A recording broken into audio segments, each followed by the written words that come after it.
আসসালামু আলাইকুম। ঈদ মোবারক। ইস্তাম্বুল থেকে আপনাদের সাথে আছি আমি সরওয়ার আলম। যুদ্ধের আজকে ২২তম দিন। ইরান, ইসরায়েল, মার্কিন যুক্তরাষ্ট্র, মধ্যপ্রাচ্য। এই যুদ্ধে শুধুমাত্র এই দেশগুলোই জ্বলছে না, জ্বলছে বিশ্বের প্রত্যেকটা দেশ, প্রত্যেকটা মানুষ। এই যুদ্ধ কোথায় যাচ্ছে, কোন দিকে যাচ্ছে, আজকে এই ২২তম দিনে এসে যুদ্ধের সর্বশেষ পরিস্থিতি কি সেটা নিয়ে আলোচনা করব। যে যেখান থেকে এই লাইভ অনুষ্ঠানে যোগ দিচ্ছেন এবং যে যেখান থেকে ঈদ উদযাপন করছেন, সবাইকে ঈদের শুভেচ্ছা। শুরুতেই আমরা কিছু ব্রেকিং নিউজ এবং সর্বশেষ সংবাদ দেখব। তারপরে যদি কোনো বিশ্লেষণের প্রয়োজন আমরা মনে করি, সেগুলো বিশ্লেষণ করার চেষ্টা করব। আজকে এই ২২তম দিনে এসে সর সবচেয়ে বড় যে খবর সেটা হচ্ছে আমেরিকা, ইসরায়েল একত্রে ইরানের নাতানজ পরমাণু স্থাপনায় হামলা করেছে। এই নাতানজ পরমাণু স্থাপনার কথা আমরা এর আগে জানি যে ১২ দিনের যুদ্ধে আমেরিকা থেকে বোমারু বিমান নিয়ে এসে তারপরে বাংকার বাস্টার দিয়ে এই পরমাণু স্থাপনায় হামলা করা হয়েছিল। তখন এই বাংকার বাস্টার যত ডিপে যেতে পারে এই পরমাণু স্থাপনার মূল স্থাপনাগুলো তার চেয়েও অনেক বেশি গভীরে ছিল বলে খবর প্রচার হয়েছিল। এবারও এই হামলার পর ইরানের পক্ষ থেকে বলা হয়েছে যে সেখানে আক্রমণ হয়েছে ঠিকই, কিন্তু সেখানে যে পরমাণু স্থাপনার যে সমস্ত কার্যক্রম আছে সেখান থেকে কোনো ধরনের রেডিয়েশন হচ্ছে না, কোনো ধরনের ক্ষয়ক্ষতি নেই। কিন্তু ইসরায়েলের প্রতিরক্ষামন্ত্রী বলছে যে আমরা আগামী সপ্তাহে অর্থাৎ আগামী পরশুদিন থেকে যে সপ্তাহ শুরু সোমবার থেকে সেই সপ্তাহে এর আগে আমরা যে পরিমাণে আক্রমণ করেছি তার চেয়েও অনেক কড়াভাবে এবং আরো তীব্রভাবে আক্রমণ করব।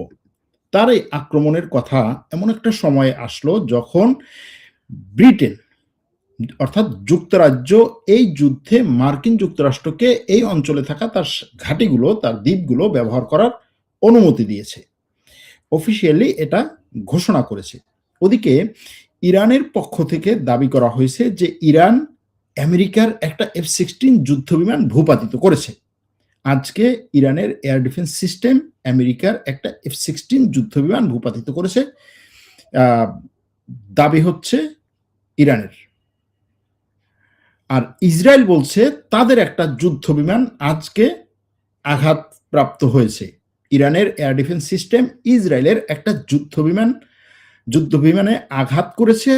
ইসরায়েলের কথা হচ্ছে আঘাতপ্রাপ্ত হয়ে বিমানটি নিরাপদে ঘাঁটিতে ফিরে এসেছে। বিমানের ক্ষতি হয়েছে কিন্তু পাইলটের কোনো ক্ষতি হয়নি। এটা হচ্ছে ইসরায়েলের দাবি। আর ইরানের দাবি হচ্ছে তারা একটা বিমান ভূপাতিত করেছে, F-16 যুদ্ধবিমান। আমেরিকার তৈরি F-16 যুদ্ধবিমান, কিন্তু সেটা আমেরিকা পরিচালনা করছে নাকি ইসরায়েল পরিচালনা করছে সেটা ইরান বলেনি। কিন্তু ইরানের কথা হচ্ছে F-16 ভূপাতিত করেছি, ইসরায়েলের কথা হচ্ছে আমার একটা বিমান আঘাতপ্রাপ্ত হয়েছে। তার মানে হচ্ছে এখানে ঘটনা কিছু ঘটেছে। অর্থাৎ আঘাতপ্রাপ্ত হোক আর ভূপাতিত হোক, ইরানের এয়ার ডিফেন্স সিস্টেম থেকে নিক্ষিপ্ত মিসাইল একটা F-16 যুদ্ধবিমানকে, ইসরায়েলের পরিচালিত একটা যুদ্ধবিমানকে আঘাত করেছে।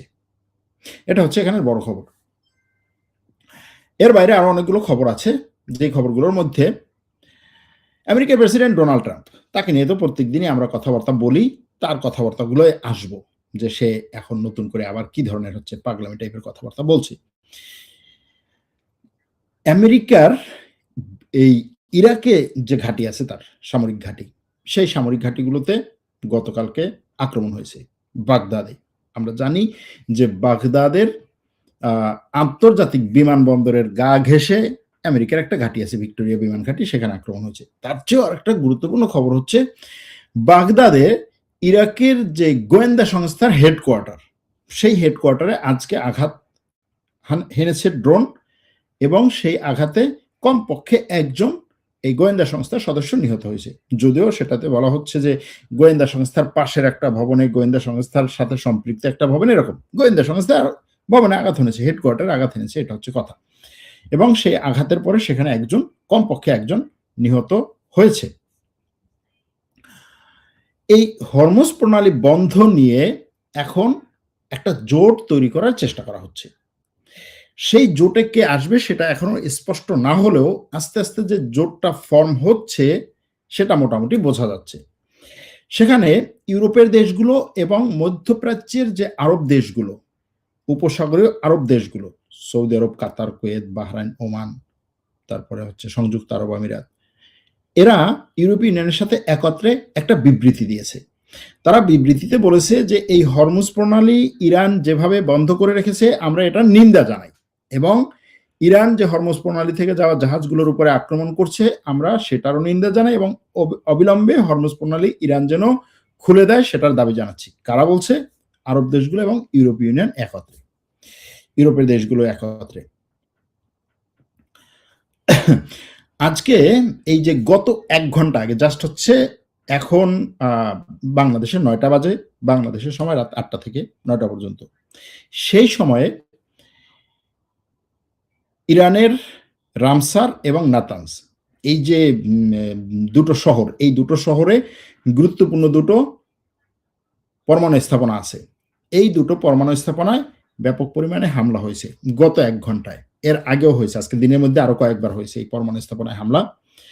ওদিকে আহবাজ শহরে, দক্ষিণ পশ্চিম ইরানের আহবাজ শহরে একটা হাসপাতালে আঘাত হয়েছে এবং হাসপাতালটি বন্ধ হয়ে গেছে। এরকম বহু হাসপাতাল, তারপরে হচ্ছে এই যে জনসাধারণের উপকারে যে সমস্ত সংস্থাগুলো কাজ করে তাদের অনেক অফিস আদালতে এরকম ধাক্কা হয়েছে।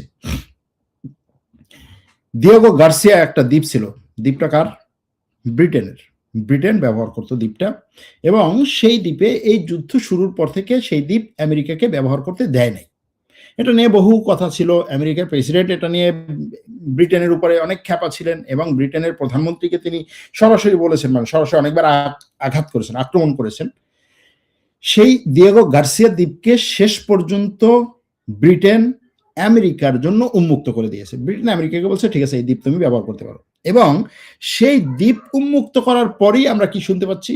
যে ইরানের পরমাণু স্থাপনাগুলোয় হামলা হচ্ছে। এর আগে আমরা কি শুনেছিলাম, কি জেনেছিলাম? এই যে 12 দিনের যুদ্ধে যে আমেরিকার বোমারু বিমান যেগুলো হচ্ছে বাংকার বাস্টার বহন করে, সেই অনেকে এটা বিভিন্ন ধরনের নাম দেয়, সেই বাংকার বাস্টার বহন করে তারপরে এসে ইরানের পরমাণু স্থাপনায় যে হামলা করেছিল সেই হামলাগুলো পরিচালনা করা হয়েছিল ওই দিয়েগো গার্সিয়া দ্বীপ থেকে, ভারত মহাসাগরের মধ্যে, ইরান থেকে অনেক দূরে একটা দ্বীপে।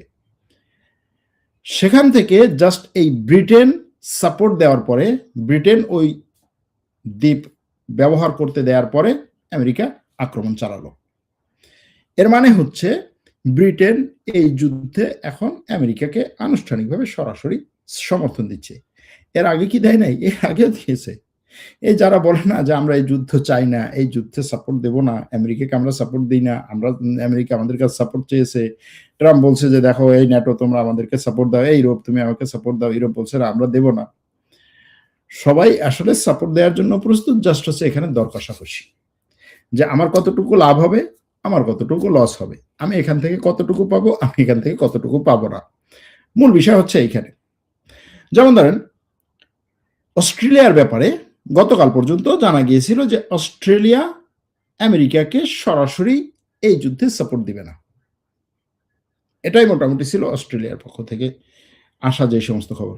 আজকে অস্ট্রেলিয়ার প্রধানমন্ত্রী বলছে যে আমেরিকা আমার কাছ থেকে এই যুদ্ধ নিয়ে যা চেয়েছে তাই দিয়েছি, যতটুকু সাপোর্ট চেয়েছে ততটুকু সাপোর্ট দিয়েছি, অস্ট্রেলিয়া বলছে এটা। কি বুঝলেন তাহলে? অস্ট্রেলিয়া বলেছে এটা। ওদিকে ভারতের প্রধানমন্ত্রীর সাথে ইরানের প্রেসিডেন্টের আজকে দ্বিতীয় দফায় ফোন আলাপ হয়েছে। এই যুদ্ধ শুরুর পর থেকে ভারতের প্রধানমন্ত্রীর সাথে ইরানের প্রেসিডেন্টের এই দ্বিতীয় দফায় ফোন আলাপ হলো। এটা একটা গুরুত্বপূর্ণ ঘটনা। কেন গুরুত্বপূর্ণ ঘটনা? কারণ হচ্ছে ইসরায়েলের সবচেয়ে ঘনিষ্ঠ যে 2-3টা দেশ তার মধ্যে একটা হচ্ছে ভারত। মানে জানা এটা আর কি। ভারতের প্রধানমন্ত্রী ইসরায়েলে গিয়ে বলেছে তুমি হচ্ছে ফাদারল্যান্ড, আমি হচ্ছে মাদারল্যান্ড। এরপরে আমরা প্রশ্ন করেছিলাম দর্শকদের কাছে যে এ যদি ফাদারল্যান্ড হয়, এ যদি মাদারল্যান্ড হয় তাহলে ডটারল্যান্ড কি? অনেকেই বলেছেন অনেক দেশের নাম, তবে বেশিরভাগ এসেছিল হচ্ছে সংযুক্ত আরব আমিরাতের নাম। তো এই ভারত, সংযুক্ত আরব আমিরাত, তারপরে হচ্ছে ইসরায়েল, এরপরে গ্রিস, এরা আবার একটা পাইপলাইনের প্রকল্প করেছিল, আইম্যাক পাইপলাইন, আপনারা জানেন এটা, ইন্ডিয়া, মিডল ইস্ট, তারপর হচ্ছে ইউরোপ। তো এই যে ভারতের প্রধানমন্ত্রী ইরানের প্রেসিডেন্টের সাথে ২ বার কথা বলছেন। এটা গুরুত্বপূর্ণ। গুরুত্বপূর্ণ এ কারণে যে এই যুদ্ধের মধ্যেও ভারত সব পক্ষের সাথে যোগাযোগ রক্ষা করার মতো একটা পরিস্থিতিতে নিজেকে নিয়ে আসতে পেরেছে। এই যুদ্ধের মধ্যেও ইরান ভারতকে তেল দেওয়ার জন্য অনুমতি দিয়েছে। যেটা পাকিস্তানকে দিয়েছে সেরকমভাবেই ভারতকে তেল দেওয়ার জন্য অনুমতি দিয়েছে। এই যুদ্ধের মধ্যেও ভারত ইরানের সাথে এবং ইসরায়েলের সাথে, আরব দেশগুলোর সাথে তার পলিসি, তার ফরেন পলিসি, তার এই যে ডিপ্লোম্যাসি সে ব্যবহার করে চলতে পারছে, ব্যবহার করতে পারছে, সবার সাথে কথা বলতে পারতেছে, ফোন আলাপ করতে পারতেছে, বিষয়গুলো নিয়ে আলোচনা করতে পারতেছে। এটা একটা মানে সিরিয়াস একটা ব্যাপার। কারণ যখন যুদ্ধ একেবারে তীব্র হয়ে যায়, সেই তীব্রতম সময়ে সব পক্ষের সাথে যোগাযোগ রক্ষা করার জন্য আপনার ২-৩টা জিনিস দরকার। একটা হচ্ছে সব পক্ষকে কনভিন্স করার মতো অ্যাবিলিটি থাকা দরকার। সেটা কি? সেটা হচ্ছে যে আমি অমুকের সাথে কথা বলছি মানেই যে আমি অমুকের পক্ষে তা না। আবার আমি তোমার সাথে কথা বলছি মানেই যে আমি তোমার পক্ষে তা না। আবার আমি তোমার সাথে কথা বলছি, তোমাকে কনভিন্স করছি যে হ্যাঁ ঠিক আছে, তোমার সাথে আমার রিলেশনটা রাখা দরকার। আবার ওর সাথে কথা বলছি, ওকে কনভিন্স করছি যে হ্যাঁ তোমার সাথে আমার রিলেশনটা থাকবে।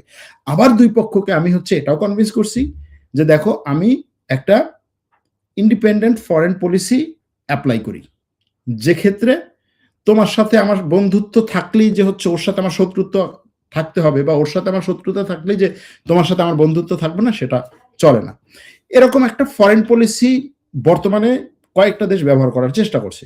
এর আগে এরকমটা ছিল যে ফরেন পলিসিটা হচ্ছে আজকের থেকে ধরেন ৩০ বছর আগে, বিশেষ করে এই ইসরায়েল যুদ্ধ চলার সময় ফরেন পলিসিটা ছিল এরকম যে আমার প্রতিবেশী দেশ হচ্ছে আমার প্রধানতম শত্রু। আমার প্রতিবেশী দেশ হচ্ছে আমার প্রধানতম শত্রু, কারণ সবচেয়ে বড় আঘাতটা তার কাছ থেকে আসতে পারে, আসার সম্ভাবনা। দখল করার জন্য হচ্ছে সে দখল করতে পারে, ল্যান্ড ফোর্স পাঠিয়ে, পদাতিক সৈন্য পাঠিয়ে আক্রমণ করলে সে আক্রমণ করতে পারে, যুদ্ধ বিমান দিয়ে আক্রমণ করলে সবার আগে সে আক্রমণ করতে পারে। সুতরাং সে হচ্ছে আমার সবচেয়ে বড় শত্রু। এরপরে তার যে শত্রু সে আমার বন্ধু, তার যে শত্রু সে আমার বন্ধু। সেই পলিসি অনুযায়ী কি হয় যে বাংলাদেশের দিক থেকে যেটা এখনো পর্যন্ত বাংলাদেশে এরকম একটা পলিসি গত ১ বছর পর্যন্ত আমরা দেখেছি কি, যে ভারত হচ্ছে প্রতিবেশী রাষ্ট্র, সে হচ্ছে আমার সবচেয়ে বড় শত্রু, আর ওর শত্রু যেহেতু পাকিস্তান, সে হচ্ছে আমার সবচেয়ে বড় বন্ধু। এরকম একটা ফরেন পলিসি। এখন এই ফরেন পলিসি বর্তমান দুনিয়ায় চলে না। বর্তমান দুনিয়া হচ্ছে সবাই ইন্ডিপেন্ডেন্ট ফরেন পলিসি নির্ধারণ করে, ফরেন পলিসি অনুযায়ী কাজ করে। সেটার জন্য অবশ্যই আপনার এই যে ফরেন টিম বা ডিপ্লোম্যাটিক টিমকে অনেক শক্তিশালী হতে হয়, তাদেরকে অনেক কনভিন্সিং পাওয়ার থাকতে হয়, তাদের আপনার হাতে অনেকগুলো টুল থাকতে হয়, তখন আপনি এটা করতে পারেন। যাই হোক, সেদিকে যাচ্ছি না। এই ঘটনার পরে আরেকটা হচ্ছে কি, আমেরিকার সেনাবাহিনীর পক্ষ থেকে, সেন্টকমের পক্ষ থেকে বলা হয়েছে যে তারা হরমুজ প্রণালীর যে পার দিয়ে অথবা এই পারস্য উপসাগরের তীরবর্তী ইরানের যে তীর অঞ্চল আছে, উপকূল অঞ্চল আছে, সেই উপকূল অঞ্চলে তারা অনেকগুলো ২৫০০ কেজির বোমা নিক্ষেপ করেছে। কেন নিক্ষেপ করেছে?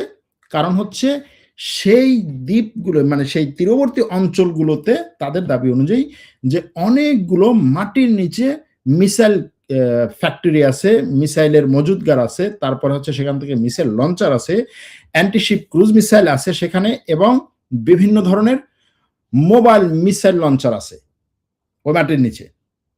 সুতরাং তারা এই বাংকার বাস্টার এবং বিভিন্ন ধরনের এই ভারী বোমা দিয়ে আক্রমণ করেছে। এটা হচ্ছে আমেরিকার সেন্টকমের দাবি। আর সেন্টকম এটাও বলছে যে আমরা এই আক্রমণ করার কারণে ব্যাপক পরিমাণে লাভবান হয়েছে। এই ধরনের লাভবান হওয়ার কথা তো তারা বলে। ওদিকে ইরান বলছে যে আমি এই আক্রমণকে আরো বিস্তৃত করব যদি এই আক্রমণ না ঠেকানো হয়, এবং তার এই যে বিভিন্ন ধরনের স্থাপনায় আক্রমণ করা হচ্ছে, যেগুলো হচ্ছে ন্যাচারাল বা যেগুলো হচ্ছে সামরিক স্থাপনা না বেসামরিক স্থাপনা যে আক্রমণ হচ্ছে, সে বলছে এখন থেকে আমি আমার শত্রুদের ট্যুরিজম যে সমস্ত স্পট আছে, পর্যটন স্পট যেগুলো আছে, দর্শনীয় স্থান যেগুলো আছে, যেখানে টুরিস্ট আসে আমি সেই জায়গায় আক্রমণ করব। প্রথমে কি করেছিল? শত্রু বলতে এখানে কে? America, Israel. আমেরিকা বলতে কে? মধ্যপ্রাচ্যের আরব দেশগুলো। ইরানের শত্রু তো তারা। তাহলে কি হবে? প্রথমে কি করলো? সামরিক ঘাঁটি, তারপরে কি করলো? বেসামরিক স্থাপনা, তারপরে হোটেল বাড়িঘর, তারপরে তেলের ডিপো, তারপরে ব্যাংক। এখন বলছে আমি ট্যুরিজমে আক্রমণ করব। এটা হচ্ছে ইরানের কথা। ওদিকে একেবারে যদি আমরা আটলান্টিকের ওপারে উড়ে যাই আমেরিকাতে, আমেরিকাতে কি হচ্ছে? আমেরিকার একটা সামরিক ঘাঁটিতে, আমেরিকার একটা সামরিক ঘাঁটিতে বার্কসডেইল এয়ারফোর্স বেস অর্থাৎ বিমান ঘাঁটি আমেরিকাতে, এই বিমান ঘাঁটির উপরে তারা অনেকগুলো ড্রোনগুলো কোত্থেকে এসেছে তারা জানে না, অনেকগুলো ড্রোন উড়তে দেখেছে, এরকম একটা খবর এসেছে। সব আমেরিকার গণমাধ্যমে এই খবরটা বলছে এবং সেটার ভিডিও ফুটেজও তারা শেয়ার করেছে যে আমেরিকার সবচেয়ে নিরাপদ জায়গাগুলো কি, সবচেয়ে সিকিউর জায়গাগুলো কি? সামরিক ঘাঁটিগুলো, বিমান ঘাঁটিগুলো। সেই বাক্সার বিমান ঘাঁটিতে কি হয়েছে? সেখানে ড্রোন উড়েছে সেটার উপর দিয়ে, ড্রোন উড়েছে সেটার উপর দিয়ে। এখন এই যে এটার উপর দিয়ে ড্রোন উড়লো, একটাও না, একাধিক ড্রোন লুইসিয়ানা প্রদেশে। এই যে একাধিক ড্রোন সেখানে উড়লো, এটা কি মিন করে? এটা মিন করে আমেরিকার প্রেসিডেন্ট গত কয়েকদিন আগে বলেছিলেন, আমেরিকার প্রতিরক্ষা মন্ত্রীও বলেছিলেন যে ইরান আমাদের উপরে আক্রমণ করতে পারে, আমাদের মূল ভূমিতে আক্রমণ করতে পারে। এই যে ইরান নিয়ে তারা যে দেশের মধ্যে ব্যাপক একটা চাপের মধ্যে আছে, মানুষকে কনভিন্স করাতে পারছে না কেন সে যুদ্ধটা করল, এটা হতে পারে আমেরিকার জনগণকে কনভিন্স করানোর প্রাথমিক ধাপ। ইরানের পররাষ্ট্রমন্ত্রী বলেছেন, এর আগে ইরানের এই যে আলী লারিজানি যাকে হত্যা করা হলো, সেও বলেছিল যে আমার সন্দেহ হয় আমেরিকা হয়তোবা তার দেশের জনগণকে বোঝানোর জন্য এবং এই ইরানের বিরুদ্ধে চালানো যুদ্ধটাকে জাস্টিফাই করার জন্য 9/11-এর মতো একটা ফলস ফ্ল্যাগ অপারেশন পরিচালনা করে ইরানের উপরে সেটার দোষ চাপিয়ে দিবে। আজকে খবরে আসলো কি যে আমেরিকার বিমান ঘাটের উপরে অনেকগুলো ড্রোন উঠছে, ড্রোনগুলো কোত্থেকে আসছে কেউ জানে না।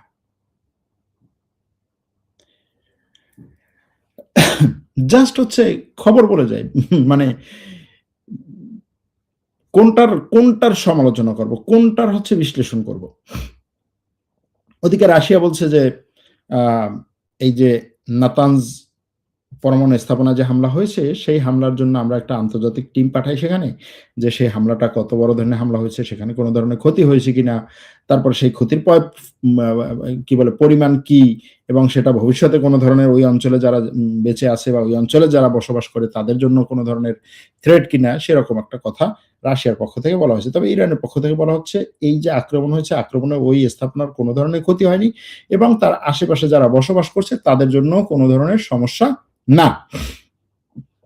ইরানের বিপ্লবী গার্ড বলছে যে তারা একটা fighter jet F-16 fighter jet আক্রমণ করে ধ্বংস করেছে। এখনো পর্যন্ত ইরানের বিপ্লবী গার্ডের ভাষ্য মতে তারা কমপক্ষে 200 আকাশযান মানে বিধ্বস্ত করেছে, 200 আকাশযান। এখন এই 200 আকাশযান বলতে কি, 200 আকাশযানের মধ্যে আছে হচ্ছে আপনার ড্রোন, আকাশ থেকে উড়ে আসে আঘাত করে, ক্রুজ মিসাইল আকাশ থেকে উড়ে এসে আঘাত করে, রিফুয়েলিং এয়ারক্রাফট যে বিমানগুলো আকাশে যুদ্ধ বিমানকে ফুয়েল দেয় বা যুদ্ধ বিমানকে তেল দেয়, সেগুলো জ্বালানি দেয়, আর হচ্ছে ফাইটার জেট। এই সব কিছু মিলিয়ে এখনো পর্যন্ত ইরানের বিপ্লবী গার্ডের কথা হচ্ছে এই যে 22 দিন যুদ্ধ হলো, এই 22 দিনে আমরা এরকম 200 আকাশযান ভূপাতিত করেছি। ওদিকে ইরানের রাজধানী তেহরানে বিপ্লবী গার্ডের ব্যালিস্টিক মিসাইল উৎপাদন করার ফ্যাক্টরিতে আঘাত হানার কথা দাবি করেছে ইসরায়েলের সেনাবাহিনী। তারা বলছে যে ইরানের প্রতিরক্ষা মন্ত্রণালয়ের কন্ট্রোলে, প্রতিরক্ষা মন্ত্রণালয়ের অধীনে পরিচালিত একটা মিসাইল উৎপাদন কেন্দ্র এবং মিসাইল মজুদ কেন্দ্রে আমরা আঘাত করেছি ইরানের রাজধানী তেহরানে। এছাড়াও ইরানের অন্যান্য শহরেও আঘাত হয়েছে, আমি সেদিকে আসব। ইরানের প্রেসিডেন্ট আজকে ঈদের একটা মেসেজ দিয়েছেন এবং তিনি বলেছেন যে দেখো, এই ঈদ আমাদের মধ্যে ভ্রাতৃত্ব, তারপরে হচ্ছে সৌহার্দ্যপূর্ণ সম্পর্ক বজায় রাখার একটা মেসেজ দেয়, একটা বার্তা দেয়। সুতরাং আসো আমরা এই মুসলিম দেশগুলোর মধ্যে, আমাদের প্রতিবেশী দেশগুলোর মধ্যে আমরা একটা সম্পর্ক গড়ে তুলি, একটা ভালো সম্পর্ক, একটা ঐক্যের সম্পর্ক গড়ে তুলি, এবং আমরা আমাদের প্রতিবেশী দেশগুলোর জন্য কখনোই হুমকি হব না। এটা হচ্ছে ইরানের কথা। আমরা আমাদের প্রতিবেশী দেশগুলোর জন্য কখনোই হুমকি হব না। প্রতিবেশী দেশগুলোর মধ্যে কে আছে? প্রতিবেশী দেশগুলোর মধ্যে আছে আজারবাইজান, তারপরে হচ্ছে আর্মেনিয়া, তুরস্ক, ইরাক, জর্ডান, জর্ডান না, এই কুয়েত, এরপরে হচ্ছে ওদিকে তুর্কমেনিস্তান, আফগানিস্তান, পাকিস্তান, আর হচ্ছে সাগরের এপারে যদি হয়, অর্থাৎ পারস্য উপসাগরের এই দিকে, যেহেতু সাগরের তীরবর্তী, পারস্য উপসাগরের এই পাশে আছে কাতার, বাহরাইন, সৌদি আরব, সংযুক্ত আরব আমিরাত, ওমান। এখন সে বলছে আমি আমার প্রতিবেশী দেশের জন্য হুমকি না। প্রশ্ন হচ্ছে, এই প্রতিবেশী দেশগুলো কি মনে করে যে ইরান তার জন্য হুমকি না, বা ইরান তার উপর আক্রমণ করবে না, বা ইরান তার সাথে হচ্ছে বন্ধুত্বপূর্ণ সম্পর্ক চায় এবং ইরান তার উপরে কোনো ধরনের আক্রমণ করবে না? এই বার্তা কি সে স্বীকার করবে বা বিশ্বাস করবে? এটা এরকম না যে ইরান হচ্ছে মানে তাদের সাথে বার্তা দিয়ে ধোকা দিচ্ছে। আমি সেদিক থেকে বলছি না। আমি বলছি যে বর্তমান যে পরিস্থিতি, আমেরিকার যে সমস্ত জায়গা থেকে আক্রমণ হচ্ছে, ইরান কি সেই আক্রমণগুলো প্রতিহত করার জন্য আবার এই সমস্ত দেশে আক্রমণ করবে না? করবে, করতে বাধ্য। আজকে সকালে সৌদি আরব থেকে বলা হয়েছে যে কমপক্ষে 50টার বেশি ড্রোন এবং মিসাইল সে ভূপাতিত করেছে। গতকালকে ঈদের দিনও ড্রোন মিসাইল ভূপাতিত করেছে। ঈদের দিন শুধুমাত্র সৌদি আরবে না, আরব দেশগুলো গতকাল ঈদ পালন করেছে। গতকাল ঈদের দিন প্রায় সবগুলো আরব দেশে এই ড্রোন মিসাইল ভূপাতিত হয়েছে। একইভাবে এই দেশগুলো থেকে আমেরিকার যুদ্ধ বিমান এবং বিভিন্ন ধরনের মিসাইল ইরানে নিক্ষেপ করা হয়েছে। ইরানের বিভিন্ন স্থাপনায়, সরকারি স্থাপনায়, সামরিক স্থাপনায়, বেসামরিক স্থাপনায়। আমেরিকা তো গর্ব করে বলে যে আমরা হচ্ছে কি এত হাজার আক্রমণ করেছি, 6,000, 7,000, 8,000, 10,000 আক্রমণ করেছি, এরকম বলে। ইসরায়েল এরকম বলে। আমেরিকার প্রেসিডেন্ট আজকে বলছেন যে আমি ইরানের সাথে কোনো যুদ্ধবিরতিতে যাচ্ছি না। ইরানের সাথে যুদ্ধবিরতিতে যাওয়ার মতো অবস্থায় আমি এখন নাই। কেন? যে যুদ্ধে আমি জিতে যাচ্ছি সেই যুদ্ধে আমি যুদ্ধবিরতিতে যাব কেন? এটা হচ্ছে তার কথা, আমেরিকার রাষ্ট্রপতি ট্রাম্পের কথা। আমি যুদ্ধবিরতির কোনো হিসাব নিকাশ আমার মাথার মধ্যে নেই, কারণ আমি তো এখানে জিতে যাচ্ছি। আমি তো ইরানকে তছনছ করে দিয়েছি। ইরানের নৌবাহিনী শেষ, বিমান বাহিনী শেষ, তারপরে হচ্ছে কি বলে বিপ্লবী গার্ড শেষ, রাষ্ট্রপ্রধানরা শেষ, তারপরে বর্তমান যে ইরান পরিচালনা করে মুজতবা খামেনি, সে কোথায় আছে জানি না, বেঁচে আছে না মারা গেছে তাও জানি না। তারপরে ব্যালিস্টিক মিসাইল ক্ষেপণাস্ত্র নিক্ষেপের যে সমস্ত জায়গাগুলো ছিল মাটির উপরেগুলো সব শেষ, এখন মাটির নিচের গুলোকে আমরা ধ্বংস করতেছি। এরপরে হরমুজ প্রণালী আর কয়দিন পরে আমরা উন্মুক্ত করে দেব। অন্যান্য বন্ধু দেশগুলোর কাছ থেকে যে সাহায্য চেয়েছি সেটার কথা যদি তোমরা জিজ্ঞেস করো, তার কথা আমি বলতেছি আর কি, যে সেটার কথা যদি তোমরা জিজ্ঞেস করো, ওটা তো আমি একটু মজা করে তাদের কাছে চেয়েছিলাম যে দেখি তারা কি বলে। সুতরাং এই পরিস্থিতিতে আমি কেন ইরানের সাথে যুদ্ধবিরতিতে যাব? এটা হচ্ছে ট্রাম্পের আজকের কথা। এখন মনে করেন যে এখন বাংলাদেশ সময় কত 9টা, 9:15 বাজে, আমেরিকাতে হয়তো সকাল হয়েছে 10টা, 10:30 বা 11-12টা বাজে।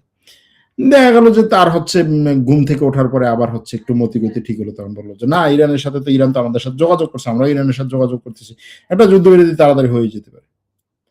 এই হচ্ছে মিস্টার ডোনাল্ড ট্রাম্প। এখন এই ধরনের মানুষ যখন বিশ্বের সুপার পাওয়ারের ক্ষমতায় থাকে, অর্থাৎ আপনার হাতে এমন একটা রাইফেল আছে যেই রাইফেল দিয়ে আপনি একত্রে ধরেন হচ্ছে 20টা গুলি ছড়তে পারেন, কথার কথা।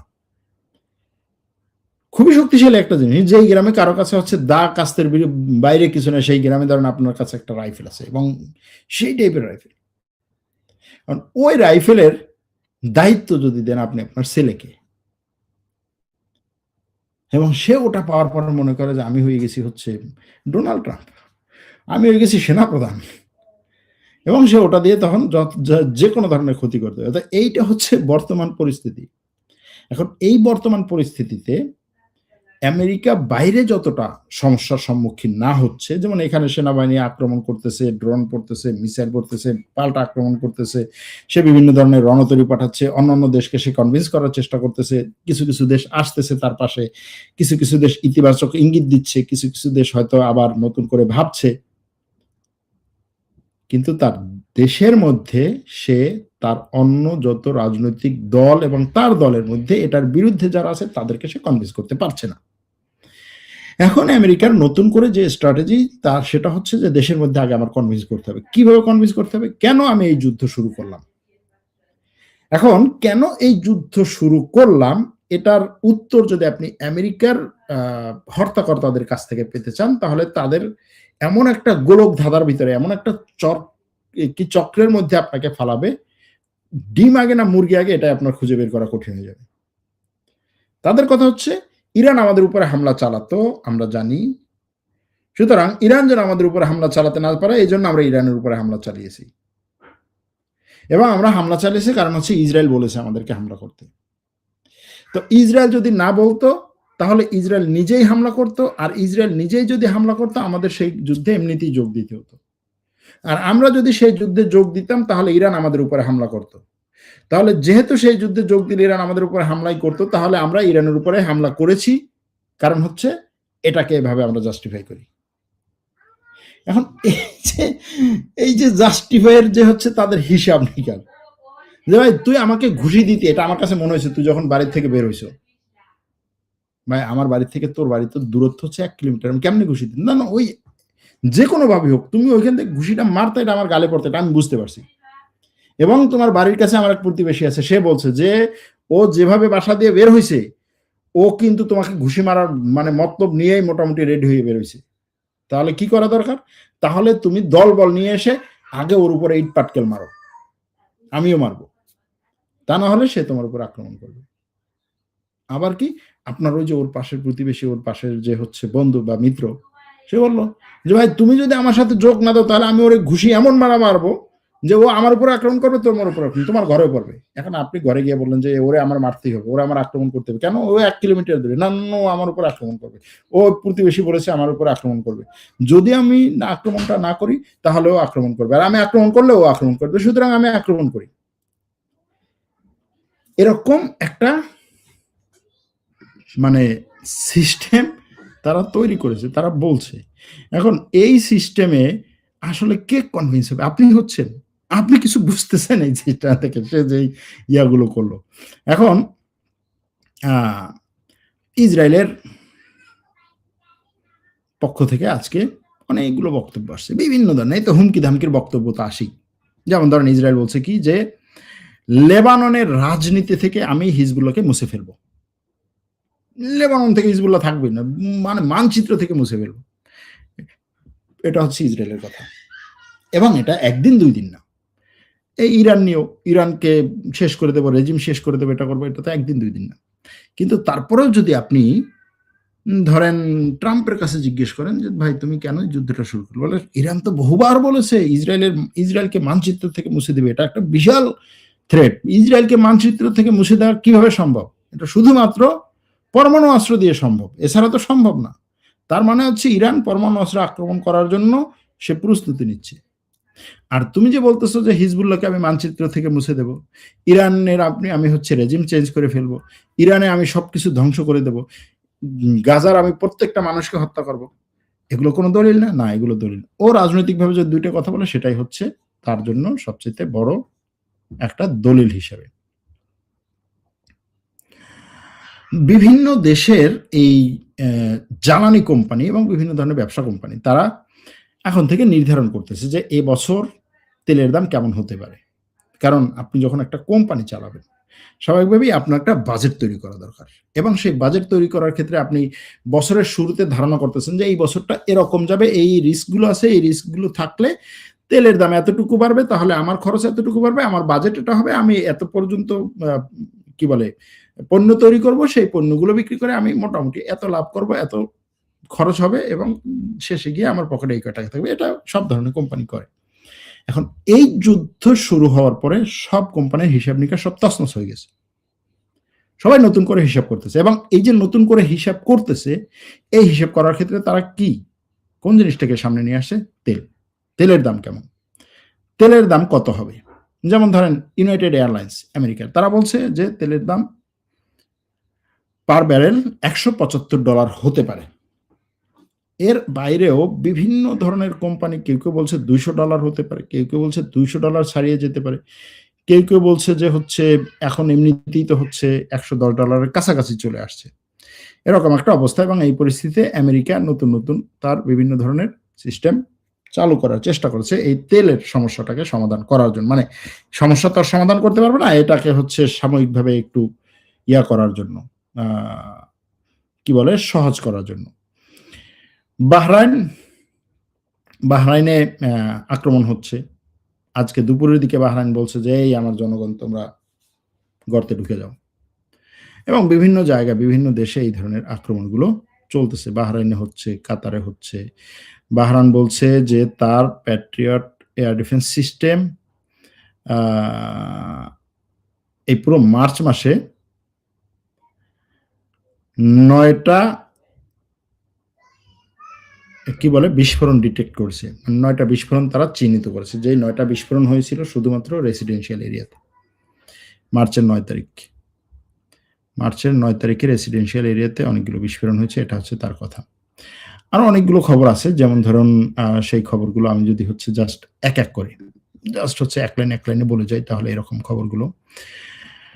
পলিটিকো বলছে যে জাতিসংঘের মহাসচিব গুতেরেস উত্তেজনা কমানোর জন্য এবং ওই হরমুজ প্রণালী রক্ষার পরিকল্পনা হিসেবে তিনি সবার সাথে আলোচনা করছেন। তো তার আলোচনায় কয়জন ভ্যালু দেয়, এটা একটা ব্যাপার আছে। জাতিসংঘের কথার ভ্যালুটা কত দূর, এটা তো সবারই প্রশ্ন। সিবিএস নিউজ বলছে যে ট্রাম্প প্রশাসন ইরানের পারমাণবিক উপাদান নিরাপদ করা বা বের করে আনার কৌশল হিসেবে বিভিন্ন বিকল্প নিয়ে কাজ করছে। বললাম না যে ট্রাম্প প্রশাসন এখন অনেক ধরনের বিকল্প নিয়ে কাজ করছে, আমরা কি করব, plan A, plan B, plan C, plan D. যেমন তারা এখন ভাবছে বা বলতেছে যে হচ্ছে ইরানে সৈন্য পাঠাবে। সৈন্যদেরকে কোথায় পাঠাবে? ইরানের তীরবর্তী যে মানে উপকূলবর্তী যে শহরগুলো আছে বা যে স্থাপনাগুলো আছে সেগুলোতে। উপকূলকে যদি আমি কন্ট্রোলে নিতে পারি, তাহলে এই হরমুজ প্রণালীর কন্ট্রোল আমার কাছে থাকবে। এটা হচ্ছে ট্রাম্পের বুদ্ধি, যে আমি যদি এই উপকূলে যে সমস্ত ঘাঁটি, যে সমস্ত এলাকার থেকে আক্রমণ হয়, ওই এলাকাগুলোর হচ্ছে মিসাইল লঞ্চারগুলোকে ধ্বংস করার পরে উপকূলে ওদের যে সেনা ঘাঁটিগুলো বা সামরিক ঘাঁটিগুলো আছে সেগুলোকে আমরা যদি হচ্ছে দখল করে নিতে পারি, উপকূল আমাদের দখলে, এরপরে হচ্ছে আমরা ডুগডুগি বাজাবো আর হচ্ছে হরমুজ প্রণালী দিয়ে গান বাদ্য বাজাতে আমরা তেল নিয়ে চলে আসব। এটা হচ্ছে তার পরিকল্পনা। দেখা যাক এই পরিকল্পনা কোথায় যায়। এরপরে আরেকটা কি বলছে, যে পরমাণু অস্ত্র যে উপাদানগুলো আছে, অর্থাৎ ইউরেনিয়াম যে 410 কেজির মতো আছে, সেটাকে নিরাপদ করা এবং বের করে নিয়ে আসা। অর্থাৎ আমরা ইরানের পরমাণু স্থাপনাটাকে দখল করব, যে কটা পরমাণু স্থাপনা আছে দখল করার পরে সেখান থেকে ওই পরমাণু, ওই যে কি ইউরেনিয়াম আছে সেটাকে বস্তা ভরে তারপরে আমাদের সৈন্যদের কাঁধে দিয়ে দেব। তারা ওখান থেকে রাত্রিবেলা মানুষজন যেন দেখতে না পায়, ওই সময় ওখান থেকে বের হয়ে তারপরে এই পরমাণু ইউরেনিয়াম গুলোকে গোপনে নিয়ে যাবে। কোথায় নিয়ে যাবে? গার্সিয়া দ্বীপে। যাই হোক, এরকম পরিকল্পনাগুলো করতেছে, কারণ তার তো পরিকল্পনা করতে হবে। আসলে যে সে বালুতে আটকে গেছে, চোরা বালুতে, এটা তো মোটামুটি স্পষ্ট। এই খবরগুলো করছে আমেরিকার বিভিন্ন গণমাধ্যম। ইসরায়েলের সেনাবাহিনী বলছে যে তারা ইরানের শাসন ব্যবস্থার উপরে ব্যাপক পরিমাণে আক্রমণ করতেছে। ভাই, তুমি তো শাসন ব্যবস্থা আক্রমণ করতে একবার শেষ করে দিচ্ছ। হরমুজ প্রণালী খোলার সম্ভাবনা নিয়ে ইরানের পররাষ্ট্রমন্ত্রীর সাথে জাপানের পররাষ্ট্রমন্ত্রী আলোচনা করেছে, এরকম কিছু খবর আছে। আর ইরানের পররাষ্ট্রমন্ত্রী বলছে যুক্তরাষ্ট্র এখনো পর্যন্ত বাস্তবসম্মত কোনো সমাধানের প্রস্তুতি দেয়নি। বা প্রস্তাব দেয়নি, প্রস্তুতি দেখায়নি। এটা হচ্ছে ইরানের পররাষ্ট্রমন্ত্রীর কথা। এবং ইরানের পররাষ্ট্রমন্ত্রী বলছে যে এই সংঘাত অবসানের জন্য বিভিন্ন দেশ মধ্যস্থতা করার চেষ্টা করছে। আমরা যেকোনো উদ্যোগের জন্য উন্মুক্ত। যদি কোনো দেশ সঠিকভাবে এবং বাস্তবসম্মত কোনো সমাধান নিয়ে আসে, আমরা সেটার জন্য প্রস্তুত আছি। ইরান আরেকটা কথা বলেছে যে আমরা জাপানের জাহাজকেও নিরাপদে চলাচল করতে দেব, সেটার জন্য আমরা প্রস্তুত। আমেরিকার শত্রু, আমেরিকার বন্ধুদেরকে নাকি হচ্ছে এই অঞ্চল দিয়ে জাহাজ চলাচল করতে দেবে না। তাহলে আমেরিকার শত্রুকে আর বন্ধুকে? জাপান তাকাইছি কয়েকদিন আগে হচ্ছে আমেরিকায় গিয়ে মার্কিন প্রেসিডেন্টের সাথে মোটামুটি নাচানাচি করে আসছে যে আমি আমেরিকার নতুন যে এয়ার ডিফেন্স সিস্টেম নিয়ে আসছে সেই নতুন এয়ার ডিফেন্স সিস্টেম প্রজেক্টে যোগ দেব এবং আমেরিকার অন্য সব মিত্ররা যদি আমেরিকাকে ছেড়ে যায় আমি ছেড়ে যাব না। এটা তাকাইছির কথা ছিল। কারণ ইরান বলছে আমরা এই জাপানের মতো দেশগুলোর জাহাজ নিরাপদে চলাচল করার নিশ্চয়তা দিতে চাই এবং তার কথা হচ্ছে আমেরিকা, ইসরায়েল, মধ্যপ্রাচ্য, ইউরোপ যে কেউ এসে যদি আমাদেরকে যুদ্ধবিরতির প্রস্তাব দেয়, আমরা যুদ্ধবিরতির প্রস্তাব মানব না। যুদ্ধবিরতি কি জিনিস ভাই? তুমি 3 দিনের মতো যুদ্ধ বন্ধ করো, এই 3 দিন হচ্ছে আমরা একটু নিঃশ্বাস নিয়ে একটু ইয়াটিয়া করি, তারপরে আবার। এদের কথা হচ্ছে যুদ্ধবিরতির দরকার নেই আমার। যুদ্ধের পূর্ণাঙ্গ, চূড়ান্ত এবং স্থায়ী অবসান চাই ইরান। যে তুমি 2 দিন পরে পরে এসে এখানে আক্রমণ করবা, 2 দিন পর পর একটা অজুহাত নিয়ে এসে তারপরে হচ্ছে আমার এখানে আক্রমণ করো, সেখানে আক্রমণ করো, এটা হবে না। এই সমস্ত যুদ্ধবিরতির দরকার নেই। এটা হচ্ছে ইরানের কথা।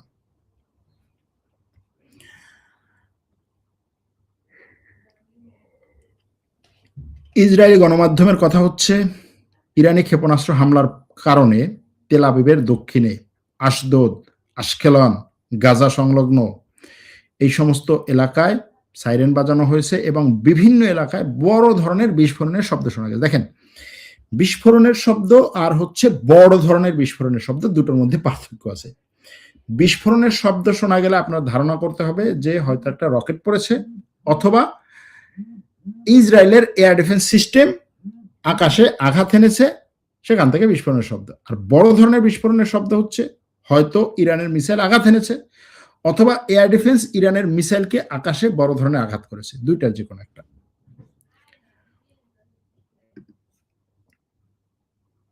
ইসরায়েলের হোম ফ্রন্ট কমান্ড বলেছে যে তেল আবিবের দক্ষিণে তেল নাফ বিমান ঘাঁটিতে আক্রমণ হওয়ার সম্ভাবনা থেকে তারা সতর্ক সাইলেন বাজিয়েছে, কিন্তু সেই দিকে মিসাইল নিক্ষেপ করা হয়েছিল। তাদের দাবি অনুযায়ী মিসাইল ওইখানে আক্রমণ করে নাই বা ওইদিকে যায় নাই। তেল আবিবের দক্ষিণে পালমিখা বিমান ঘাঁটিতেও একইভাবে ইরান তার ড্রোন নিক্ষেপ করেছে। এছাড়াও ইসরায়েলের বেয়ারশেবা এবং দক্ষিণ ইসরায়েলের বিভিন্ন এলাকায় ইরানের এবং হিজবুল্লাহর হামলা একত্রে চলেছে। ওদিকে হিজবুল্লাহ একদিকে ইসরায়েলের মধ্যে ড্রোন হামলা এবং তার রকেট হামলা চালাচ্ছে, অন্যদিকে ইসরায়েলি সৈন্যরা লেবাননের দক্ষিণ অঞ্চলে যে পদাতিক সৈন্য ঢুকেছে তাদের সাথে হিজবুল্লাহ লড়াই করে যাচ্ছে। হিজবুল্লাহ লড়াইটা হচ্ছে তারা এই ইসরায়েলি সৈন্যদেরকে আগে হচ্ছে ফাঁদে ফেলায়, তারপরে তাদের উপরে আক্রমণ করার চেষ্টা করে, যেটা আমরা গাজা ভূখণ্ডে হামাসের ক্ষেত্রে দেখেছি সেই ধরনের ব্যাপার। আল জাজিরার প্রতিনিধি বলছে ইরানের রাজধানী তেহরানে বিস্ফোরণের শব্দ শোনা গেছে, আকাশ প্রতিরক্ষা সিস্টেম সক্রিয় হয়েছে। বৈরুতের দক্ষিণে, লেবাননের বৈরুতের দক্ষিণ উপশহরে ইসরায়েল 2টি বিমান হামলা চালিয়েছে কমপক্ষে। আজকে সকালে লেবাননে অনেকগুলো মানুষ হত্যা করেছে ইসরায়েল। মার্কিন অর্থ মন্ত্রণালয় বলছে যে ইরানে জাহাজে থাকা ইরানি তেল বিক্রির জন্য তারা একটা অস্থায়ী লাইসেন্স জারি করেছে।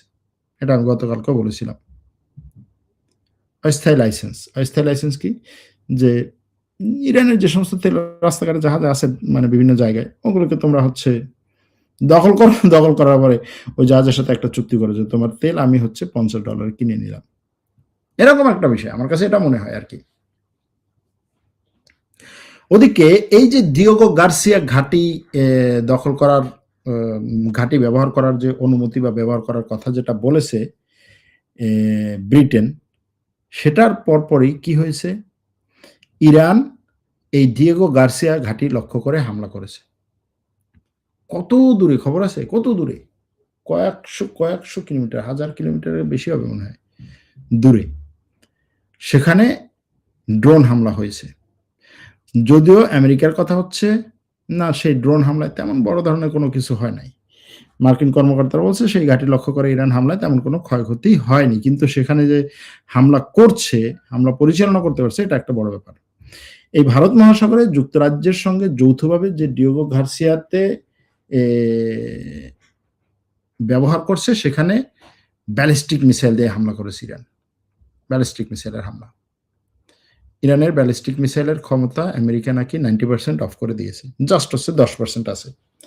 এটার কারণ কি? এটার কারণ হচ্ছে আমেরিকার কথা হচ্ছে এর আগে তো 700-800 মিসাইল মারতো, এখন মিসাইল মারে 70টা আছে ইরান। তো তার ক্ষমতা নাই। লেবানন থেকে ক্ষেপণাস্ত্র নিক্ষেপের পর সাফেদের পূর্বে মানাইম বিমানবন্দরে সাইরেন বাজছে। ইসরায়েলের সব জায়গা হচ্ছে শুনবেন যে অমুক জায়গায় সাইরেন বাজছে, অমুক জায়গায় সতর্ক সাইরেন বাজছে, তেমন কোনো আঘাত হয় না। আসলেই হয় না, কম হয়। আর ইরানের টেলিভিশনও বলছে যে আজকে সকালে ইসরায়েলের দিকে তারা নতুন করে ব্যাপক পরিমাণে ক্ষেপণাস্ত্র হামলা চালিয়েছে বা চালাচ্ছে, এরকম কিছু খবর। ট্রাম্পের কাছে প্রশ্ন করা হয়েছিল, আসলে আপনাদের ইরানের কাজটা কি? বলছে আমাদের প্রধান লক্ষ্য হচ্ছে ইরানকে পারমাণবিক অস্ত্র অর্জন থেকে বিরত রাখা। ইরানের শাসন ব্যবস্থা পতন এই অভিযানের প্রধান লক্ষ্য ছিল না। এটা হচ্ছে ট্রাম্পের কথা। দেখেন আজকে এসে ট্রাম্প কি বলছে, ইরানি শাসন ব্যবস্থার পতন এই অভিযানের প্রধান লক্ষ্য ছিল না। তাকে আমি জানি না, তাকে কি কেউ তার জাস্ট হচ্ছে 2 দিন আগে বলা ভিডিও দেখায় না নাকি, আমি বুঝি না কিছু। যে 2 দিন আগে মানে যুদ্ধের আগে তো সে মানে মুখে ফেনা তুলে ফেলেছিল যে এই রেজিমকে আমার সরাতে হবে, এই মোল্লা রেজিমকে আমার সরাতে হবে, এই খামেনাইকে সরাতেই হবে, এই খামেনাই সরালেই হচ্ছে সবকিছু ঠিক হয়ে যাবে, এই ইরানের জনগণ তোমরা ওয়েট করে আমরা আসতেছি, বলতেছিল না? এরাই তো বলতেছে। এখন বলে ইরানের শাসন ব্যবস্থা পতন এই অভিযানের নাকি প্রধান লক্ষ্য ছিল না। সে বলছে আমাদের এই সামরিক অভিযানের পরে ইরানের পুনর্গঠনে মাত্র সময় লাগবে 10 বছর। অনেকে আমরা বলি না, প্রশ্ন করে না যে ভাই কতদিন সময় লাগবে? না আমি কেমনে বলবো? দেখেন ট্রাম্প কি বলে, ট্রাম্প বলছে এই ইরানের আক্রমণের পরে, ইরানের উপরে আমেরিকা এবং ইসরায়েলের আক্রমণের পরে ইরানের পুনর্গঠনের সময় লাগবে 10 বছর। 10 বছর। বুঝেন এখন?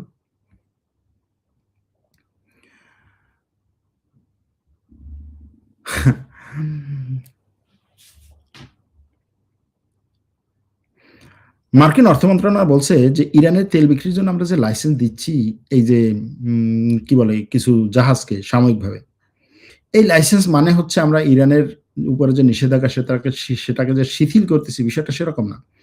বিষয়টা হচ্ছে চলমান যে কার্যক্রমগুলো আছে ইরানের, মানে এই যে তেলগুলো নিয়ে জাহাজগুলো বিভিন্ন জায়গায় যাচ্ছে, বিভিন্ন জায়গায় গিয়েছে, নিজের বন্দর ত্যাগ করে, সেই জাহাজগুলো এই তেলগুলো খালাস করে তাড়াতাড়ি বন্দরে ফেরুক এবং নিজেকে গুটিয়ে নিক, আমরা তাকে হচ্ছে তারপরে ঘেরাও করবো, ওই জাহাজগুলো যেন আর বেরোতে না পারে। এই হচ্ছে তাদের পরিকল্পনা, মানে বলা পরিকল্পনা, আমি জানি না। এই খবরগুলোর মধ্যে এর বাইরেও যদি আপনাদের কোনো প্রশ্ন থাকে, কোনো খবর থাকে, তাহলে অবশ্যই আমাকে লিখে জানাতে পারেন। এই লাইভ নিয়ে মন্তব্য করতে পারেন। এখন আপনাদের কিছু খবর, কিছু মন্তব্য দেখব। গার্সিয়া হচ্ছে 4000 কিলোমিটার দূর। দিয়েগো গার্সিয়াতে কি B2 বোমার বিমান ছিল? সেটার কোনো ক্ষয়ক্ষতি হয়েছে বলতে পারবেন? বিমান ছিল কিনা, কোনো ক্ষয়ক্ষতি হয়েছে কিনা সেটা আমি জানি না। তবে সেখানে আক্রমণ হয়েছিল এবং সেখান থেকে ইরানের উপরে আজকে বাংকার বাস্টার দিয়ে যে ইরানের পরমাণু স্থাপনায় আক্রমণ করেছে, এটাও তো বাস্তব। সুতরাং সেখানে বোমার বিমান ছিলই বলা যায়। কিন্তু আক্রমণ হয়েছে কিনা, তাদের ক্ষয়ক্ষতি হয়েছে কিনা, এ ব্যাপারে ইরানের পক্ষ থেকে কিছু বলা হয়নি। কিন্তু আমেরিকার পক্ষ থেকে বলা হয়েছে যে আক্রমণ মানে মিসাইল আসছিল, আমরা মিসাইল ধ্বংস করে ফেলেছি। আর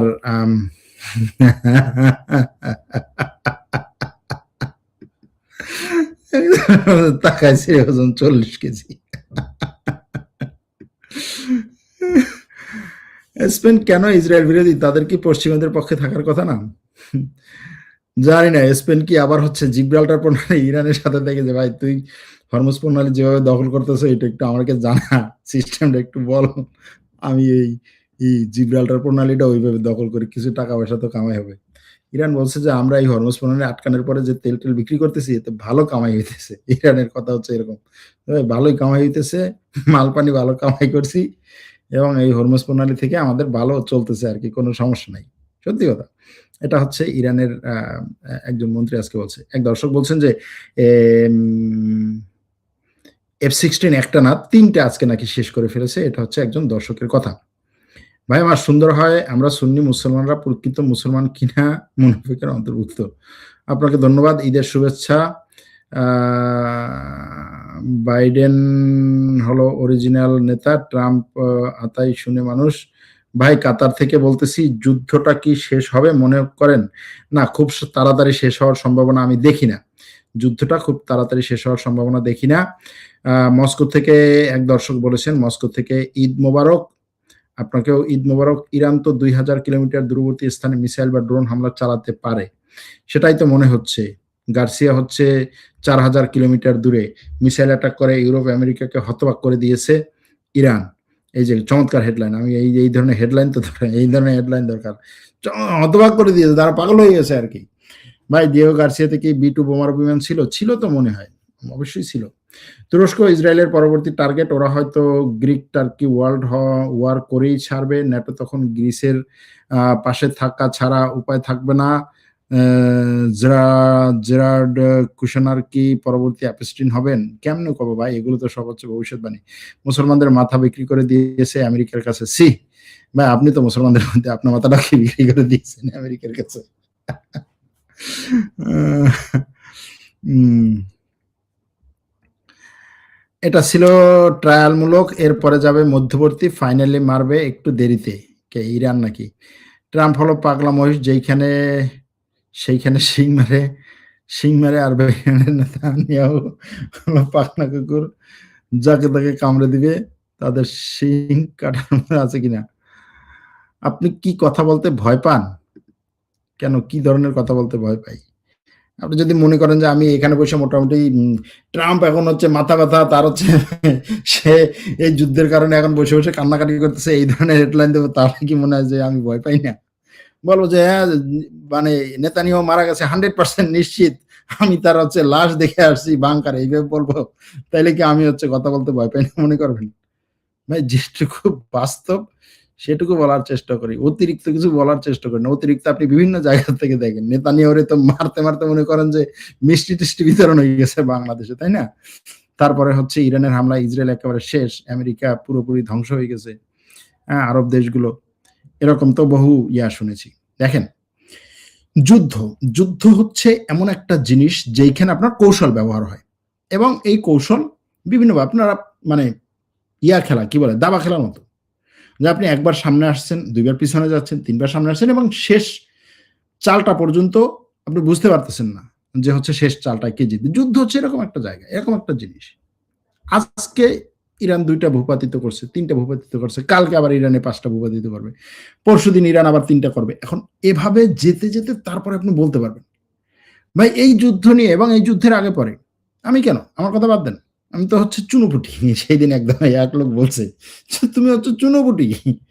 তুমি কে মিয়া? তুমি যেদিন জন্মগ্রহণ করছো তার আগের থেকে আমরা বিশ্লেষণ শুরু করছি।" এক লোক বলছে। আমি বলছি, "ভাই ভালো কথা, সত্য কথা বলছেন।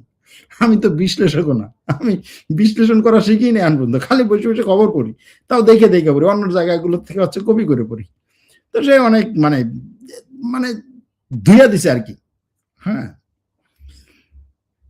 শিক্ষিত মানুষ যে হচ্ছে বাংলাদেশে এই মোটামুটি একটু পপুলার হইলে যে তাদের মানে কোথায় যায়, হ্যাঁ? কি বলে? তাদের হচ্ছে ওই যে চেয়ারে যে পাছা পড়ে না এটা বোঝা যায়। যাই হোক সেদিকে না। তো অনেক বড় বিশ্লেষক বিভিন্ন দেশে অনেক বড় বিশ্লেষক অনেক কথা বলেছে। এটা এরকম হবে, এটা এরকম হবে, ওটা ওইভাবে, এটাই হবে। কয়টা হয়েছে?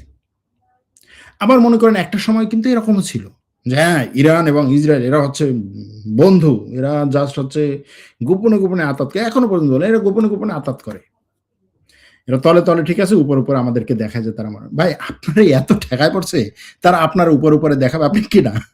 যে আপনারে দেখানোর জন্য তারা উপরে আপনার দেখাবে উপরে দেখাবে যে এই আমরা মারামারি করি। এই যে দেখো মিসাইল মার, তুই মিসাইল মার। তোর হচ্ছে ৫,০০০ মানুষ মারা যাবে। আমি মিসাইল মারি, তোর ঘরবাড়ি ধ্বংস হবে। এটা দেখাবো সরাসরি দর্শকদেরকে। আর কোন কাম নাই। ভাই এই সমস্ত হচ্ছে গাঁজাখড়ি গল্প দিয়ে মানুষকে আ টানা হয় এবং মানুষ যায়ও, চমৎকারভাবে যায়। Million, million subscriber.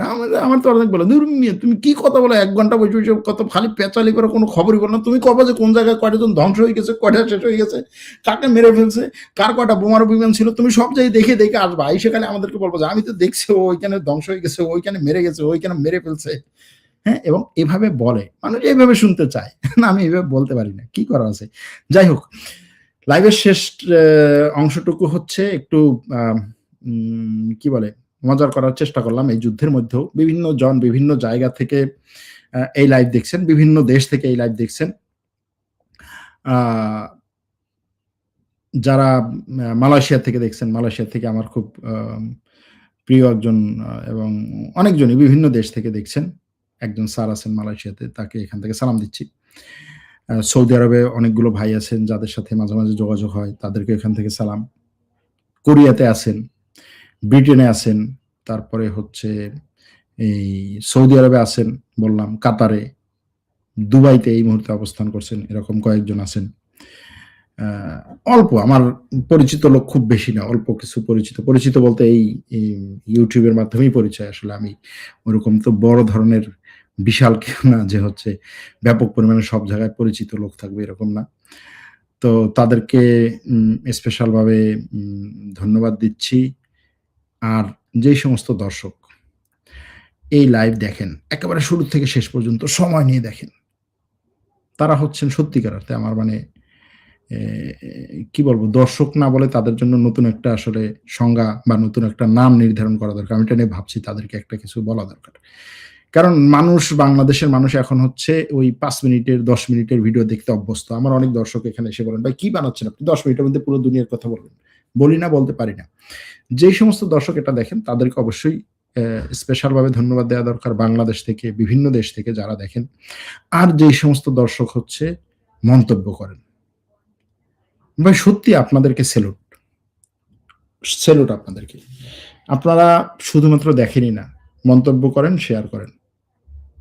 কেন শেয়ার করেন, কেন মন্তব্য করেন আমি জানি না। আমি কিন্তু এই YouTube শুরু করার পরে মনে হয় খুব কম সময়েই বলছি, হয়তোবা হাতে গোনা ৮-১০ টা ভিডিওতে বলেছি যে, "ভাই এই ভিডিওটা একটু যদি পছন্দ হয় লাইক কইরেন, অথবা কমেন্ট করিয়েন, অথবা এটা শেয়ার করিয়েন।" এটা খুব কম বলেছি। কিন্তু তারপরেও আপনারা এটা করছেন। আপনাদের ভালো লাগে এই যে এই জায়গা থেকে করছেন এবং আমার এটা ছিল হচ্ছে আমার নিজের একটা ডক্ট্রিন যে না আমি বলব না। আমি সাবস্ক্রাইব করতে বলব না। দেখি কি হয়। যাই হোক আরো অনেক কথা আছে মনের ভিতরে অনেক কথা আছে। আজকে ঈদের দিন। সবার ঈদ সুন্দর হোক, পরিবারের সাথে ভালোভাবে ঈদ করুন এবং এই ঈদের দিনটাকে যেভাবে আমি উদযাপন করি, প্রত্যেকটা দিন সেভাবেই উদযাপন করা যায়। যেমন আমাদের মধ্যে বলা হয় যে, "এই ঈদের দিন তুই কেন হচ্ছে রাগ করতেছো? কেন মারামারি রাখতেছো, রাগারাগি রাখতেছো?" মুসলমানের জন্য প্রত্যেকটা দিন ঈদ হওয়া দরকার। প্রত্যেকটা শুক্রবার ঈদ। তাহলে প্রত্যেকটা শুক্রবার এসে আপনারা মিলে যান। না ভাই আমরা ভাই, ভাই রাগারাগি করব না, মারামারি করব না। গোস্সা হব না। গোস্সা আছে সেটা হব না। আর সবচেয়ে বড় যেটা হওয়া উচিত সেটা হচ্ছে গীবত না করা।